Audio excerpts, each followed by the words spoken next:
বদলের সরকারে পরিবর্তনের ছবি। নতজানু হয়ে প্রণাম করে বিধানসভায় প্রবেশ মুখ্যমন্ত্রী শুভেন্দু অধিকারী। প্রণাম করে ঠিক এভাবেই সংসদে প্রবেশ করেছিলেন নরেন্দ্র মোদী। বদলের পর রাজ্যে এসে বাংলার মানুষকে প্রণাম করেন নরেন্দ্র মোদী। মানুষের সরকার, বারবার বার্তা মোদী থেকে শুভেন্দুর। দেখুন, তিনটি ছবি তুলে ধরছি আপনাদের সামনে। যখন সংসদ ভবনে প্রবেশ করছেন নরেন্দ্র মোদী, তখনকার সময় ছবি। তিনি নতজানু হয়ে প্রণাম করেন।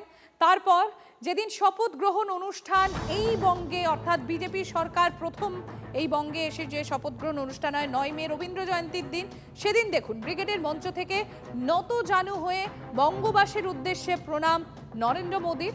এবং তার মাঝখানে যে ছবিটা ঠিক দেখছেন আপনারা, 13 তারিখের ছবি আপনারা দেখতে পাচ্ছেন। মুখ্যমন্ত্রী হিসেবে শুভেন্দু অধিকারী যখন বিধানসভায় প্রবেশ করছেন, তখন ঠিক এভাবেই নতজানু হয়ে প্রণাম এবং তারপরেই বিধানসভার কক্ষে প্রবেশ।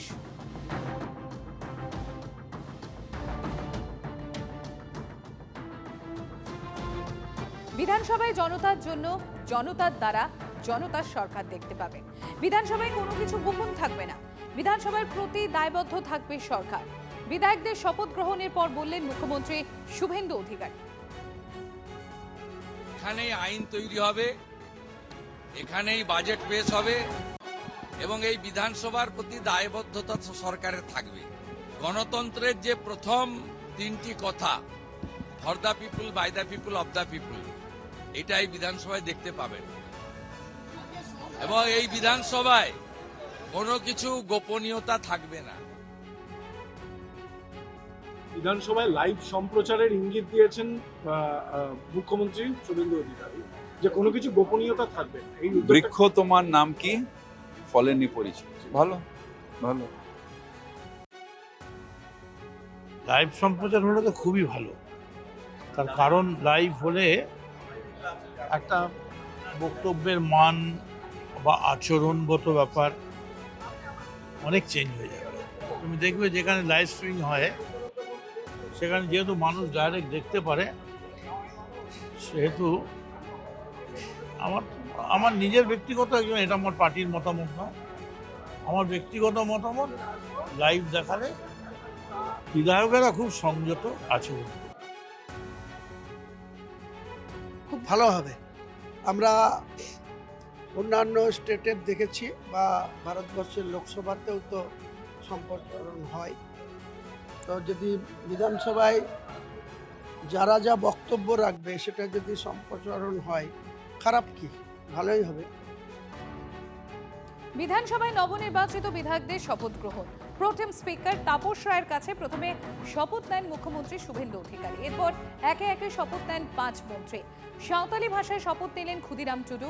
রাজবংশী ভাষায় শপথ গ্রহণ নিশীথ প্রামাণিকের। সংস্কৃত ভাষায় শপথ নিলেন বিজেপি বিধায়ক অম্লান ভাদুড়ী। কাল পর্যন্ত শপথ নেবেন 290 জন বিধায়ক।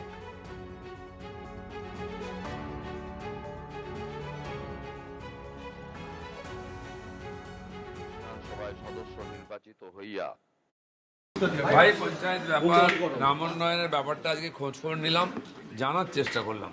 কালকেও আসবো, আবার ব্যাপারটা বুঝবো। আমরা জানি অনেক ঘটনা, অনেক কিছু হয় পঞ্চায়েতে, কেন হয়, কোথায় সমস্যা, এটা বোঝার চেষ্টা করছি। শিবরাজের সঙ্গে কথা হয়েছিল ফান্ডের ব্যাপারে, জি সড়ক যোজনা, সে আবাস যোজনা, সব কিছু যে ফান্ডের ব্যাপারটা সমস্যা আছে, এটা কেন্দ্র সরকার করবে। আর এখানে ম্যান পাওয়ারের প্রবলেম আছে, রিক্রুটমেন্ট চাই, সেটাও হবে। কর্মচারী নাই, কাজ করার লোকই নাই, ফান্ড দিলেই বা করবে কি?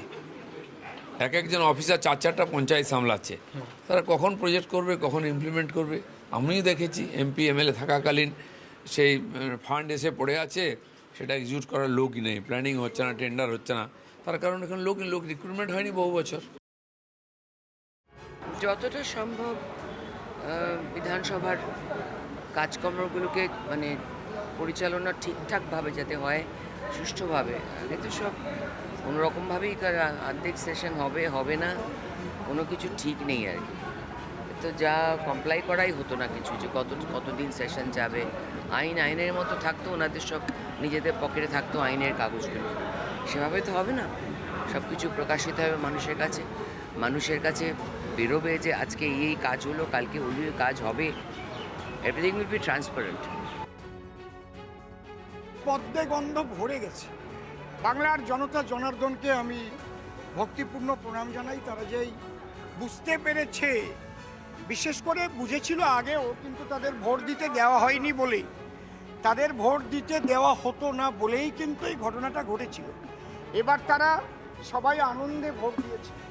আমি অনেক বড় কথা বলেছিলাম বক্তব্যের মধ্যে দিয়ে, এবার এমন ভোট হবে যেখানে পোলিং এজেন্ট যদি নাও থাকে, কাউন্টিং এজেন্টও যদি কোনো দলের না থাকে, একই রকমের হবে, কোনো মাসি গলবে না ভিতরে এবং সঠিক কাউন্টিং হবে।